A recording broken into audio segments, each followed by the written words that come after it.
Bonjour tout le monde, donc aujourd'hui on va faire la correction du devoir prototype 2022 épreuve pratique. Donc comme vous l'avez déjà vu, donc ce devoir comporte deux parties, une partie pour la base de données et une autre partie pour le panda. Donc au début on doit créer trois tables, serial, silo, collect.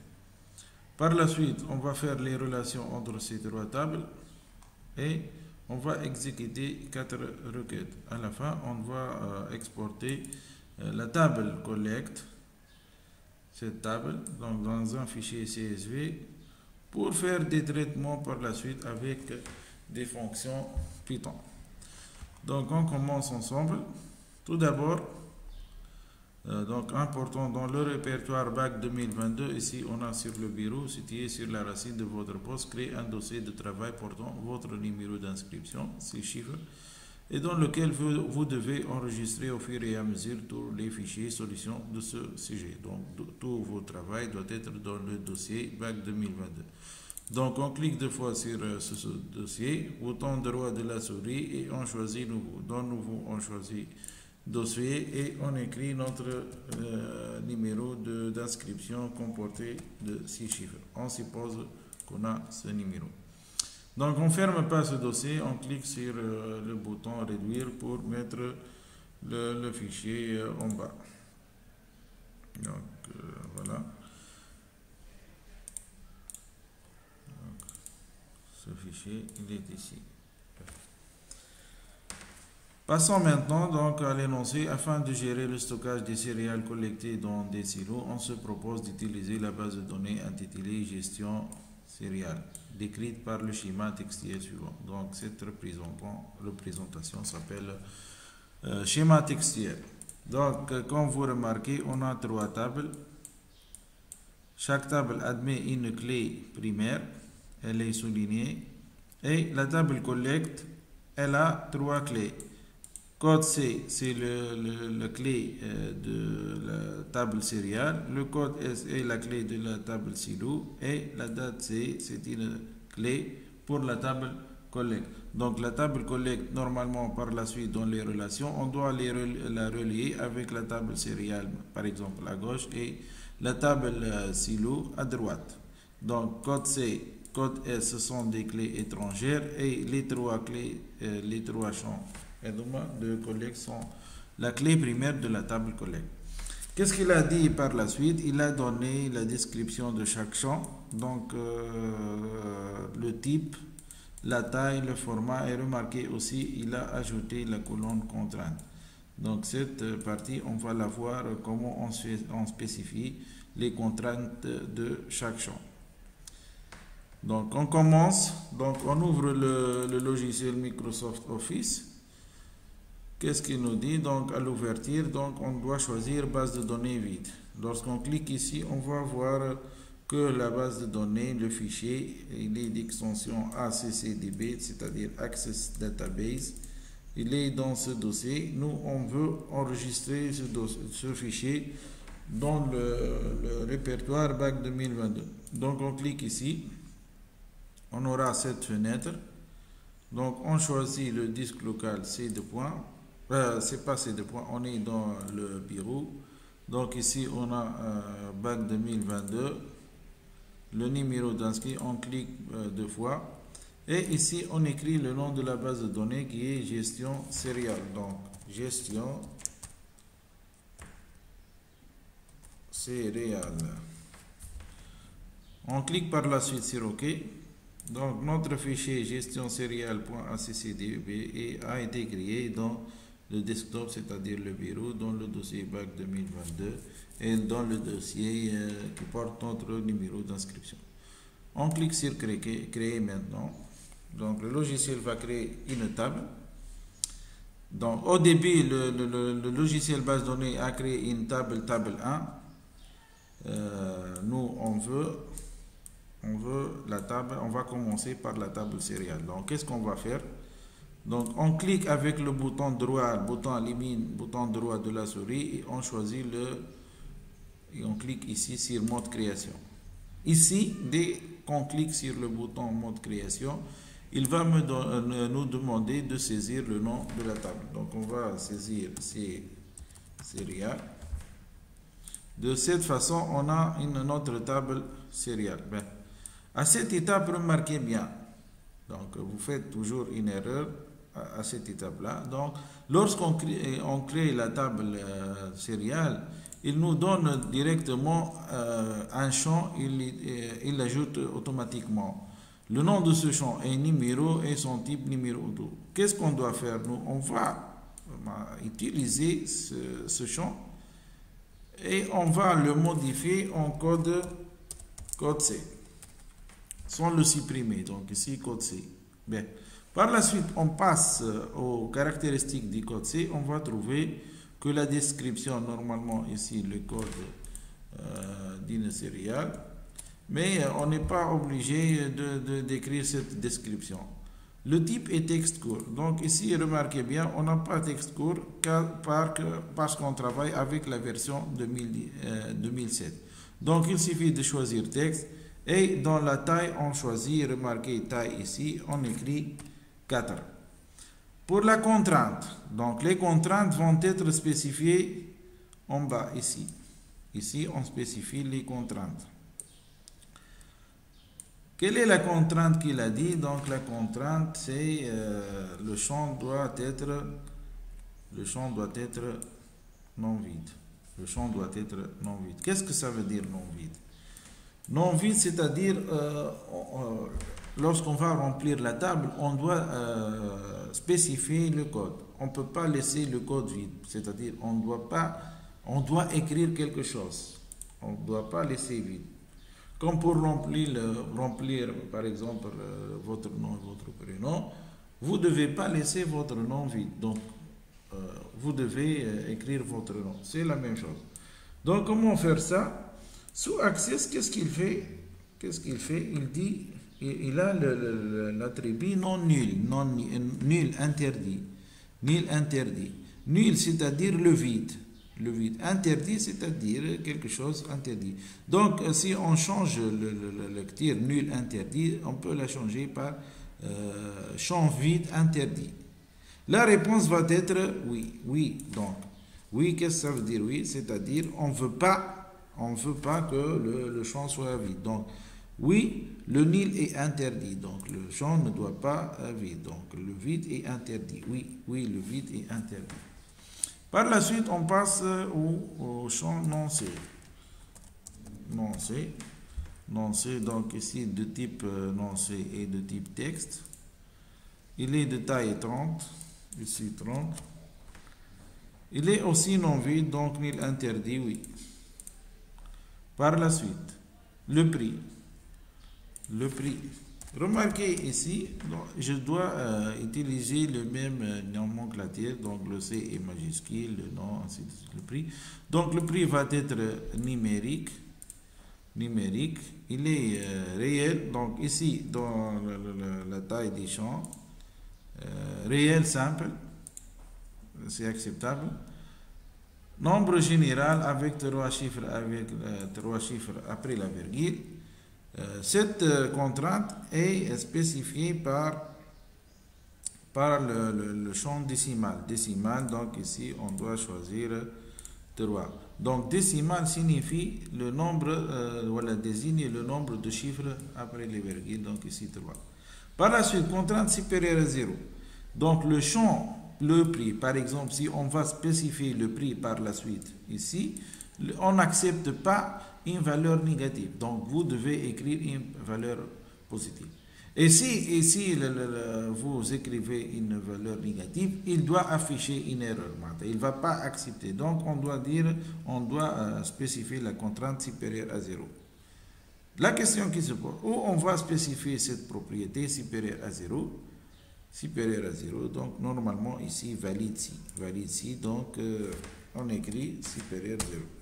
Donc, le champ doit être supérieur à 0. Il est valide, il est acceptable si il est supérieur à 0. Donc, décimal pour le nombre de chiffres après la virgule est supérieur à 0 est la condition pour que ce champ soit valide.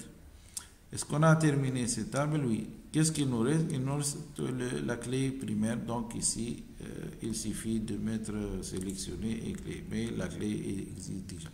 Donc on clique sur la disquette ici, comme vous voyez, donc pour enregistrer le champ. Qu'est-ce qu'il nous reste maintenant? Il nous reste la table silo. Passons à la création de la table silo. Donc création table. Ici, il nous crée directement une table comme ça, table 1. On commence par la création des champs. Donc table 1, le champ, donc code S. Le type de ce champ, code S, texte court. Donc on n'a pas texte court, on a seulement texte. Et il est de taille 4. Est-ce qu'il a une contrainte? Oui. Valide, non vide, donc nul interdit, oui. Il ne doit pas être nul, c'est-à-dire il ne doit pas être vide. Par la suite, on passe au nom. Donc, nom. Le nom d'un silo, ici, on peut de temps en temps créer la description, nom d'un silo. Ou bien on peut laisser vide, c'est pas un problème. Donc le nom des silos il doit être de taille 30 et non vide, donc nul interdit, oui. Par la suite, l'adresse, elle est de taille, elle est de type texte, de taille 50. Voilà. On n'a pas une contrainte et il nous reste la capacité. La capacité, donc, elle est de type numérique. Anti-élan, ici on doit choisir anti-élan, on a déjà anti-élan. Est-ce qu'on a une contrainte supérieure à 0? Donc supérieure à 0, on a dit que cela signifie qu'elle doit être acceptable que si la valeur doit être supérieure à 0. Donc valide si. Valide manette correct si elle est supérieure à 0. Capacité. C'est tout. Normalement, qu'est-ce qu'il nous reste? Il nous reste la clé primaire. Donc on doit cliquer ici et cliquer sur la clé. On clique sur la disquette pour enregistrer. Lorsqu'on clique, il nous donne la main pour choisir le nom. Donc le nom va être silo. Clique sur OK. Qu'est-ce qu'il nous reste maintenant? Il nous reste la table collect. Donc créer, normalement ici créer table. On passe directement à l'interface. Donc on a code C. On doit respecter la case, c'est-à-dire le majuscule et le minuscule. Type de données, donc code C, on revient ici, code C, donc les textes courts, ici 4, non vide, donc nul interdit,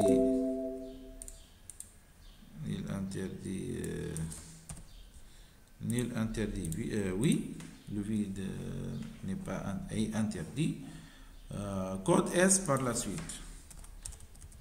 Code S, texte de taille 4. Non vide aussi, il est non vide. Donc, est-ce que le nul interdit? Oui. Oui, le nul est interdit. Par la suite, date C. Date C, elle est de type date et heure. Je clique ici date et heure. Le format est date abrégée. Je choisis ici date abrégée. Et la contrainte non vide, c'est-à-dire le nul est interdit. Je choisis oui. Donc le nul est interdit. Qu'est-ce qu'il nous reste maintenant? Quantité.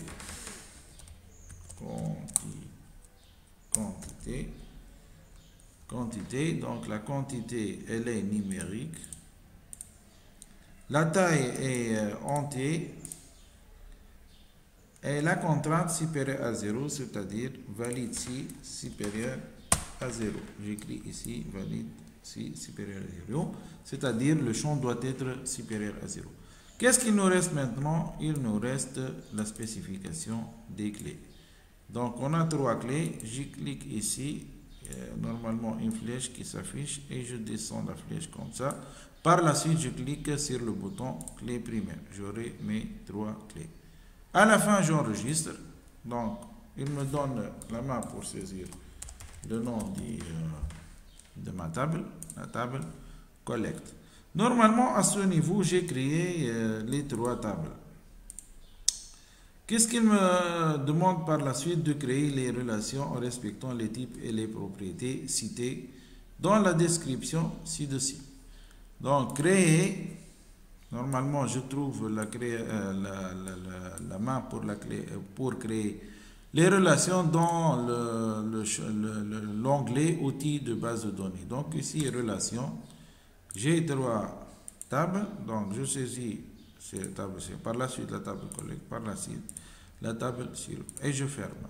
Normalement, la table collect doit être ici, car elle a les 2 champs clés étrangères, code C de code C, code S de code S. Je clique ici pour remarquer ici, donc la table serial, le code C, la table collect, le code C, donc code C, code C. Appliquer l'intégrité. Ici, regardez bien, le moteur de base de données n'a pas pu verrouiller la table. Donc, normalement, ici, l'erreur, c'est quoi? L'erreur et je dois fermer toutes les tables pour que ça marche. Fermer, donc j'ai 3 la table. Je recommence. Code C, appliquer l'intégrité. Remarquez ici, ça peut me causer des problèmes. Donc, je peux ne pas cliquer au début sur cette icône. Donc, je laisse comme ça. Mais je vais essayer de ma part de laisser la contrainte d'intégrité. Donc, je peux comme idée, ne pas cocher cette case. Je termine la saisie de mes tables, par la suite, je peux retourner. Donc, c'est fini pour les relations. Je dois enregistrer comme ça. Et je passe au remplissage. Donc, comme vous voyez, les tables, elles sont vides. Je clique dessus. Les tables sont vides. Donc, je commence le remplissage. Comment je remplis les tables? Donc, on a dit pour faire la création des tables, il faut cliquer sur la table comme ça et faire mode création. On a déjà créé la table, donc on veut les remplir. Comment on remplit les tables? On clique 2 fois sur la table. Donc la table, on commence par la table sériale. On clique 2 fois avec la souris et j'écris les codes. Je vous avais dit qu'en classe qu'on peut ne pas saisir toutes les données pour gagner du temps. Donc on peut le faire. Mais ici je vais remplir les tables en entier.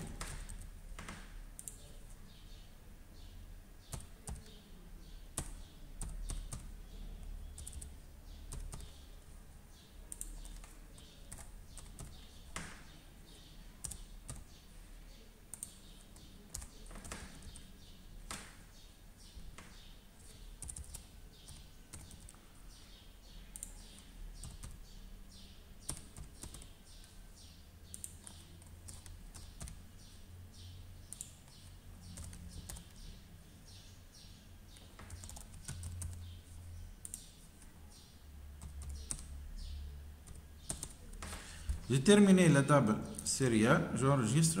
Maintenant, la question qui se pose, quelle est la deuxième table que je vais remplir?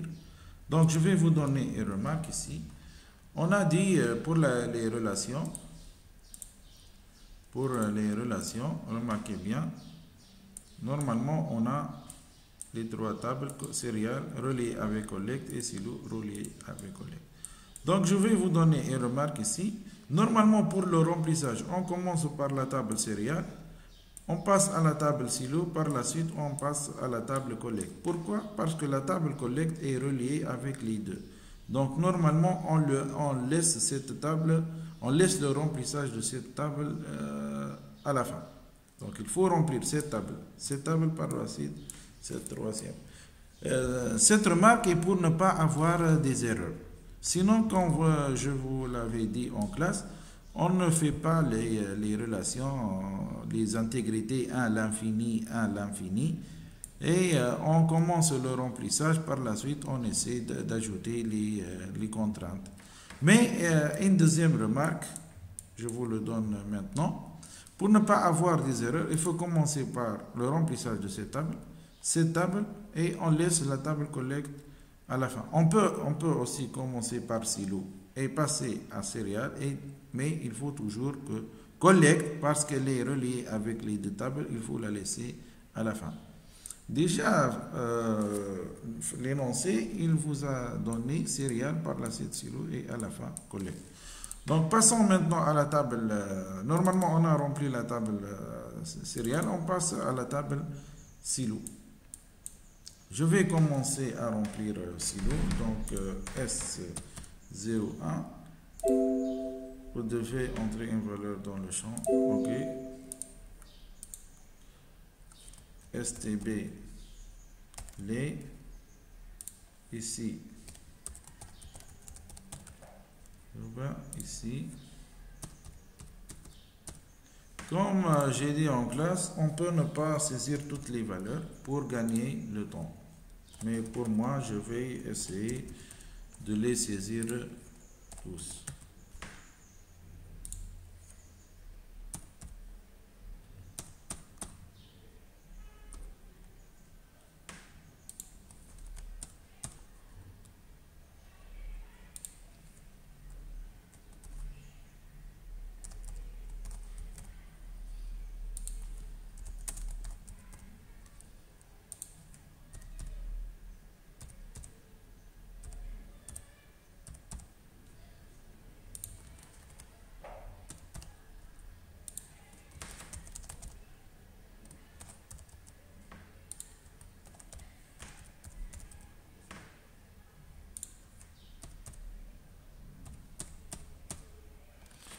Voilà, j'ai terminé le remplissage. Je clique sur la disquette.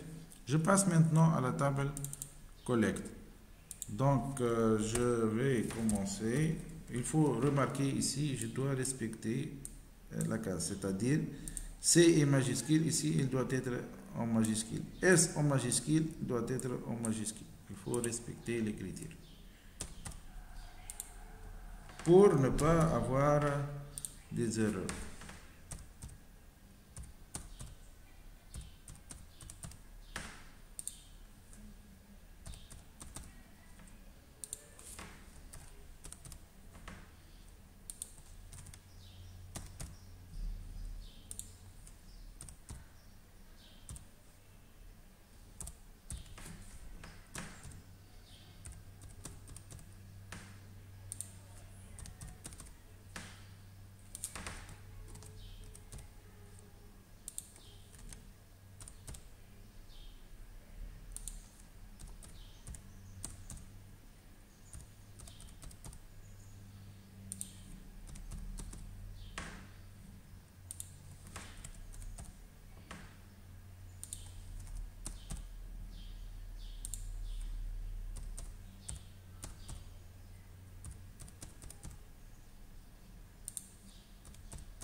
Voilà, j'ai terminé la saisie.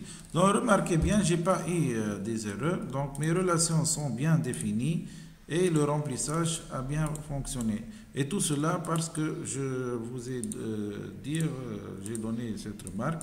Il faut laisser la table qui relie les autres tables à la fin. Donc, je commence par céréales, par la suite silo, et je laisse à la fin collecte.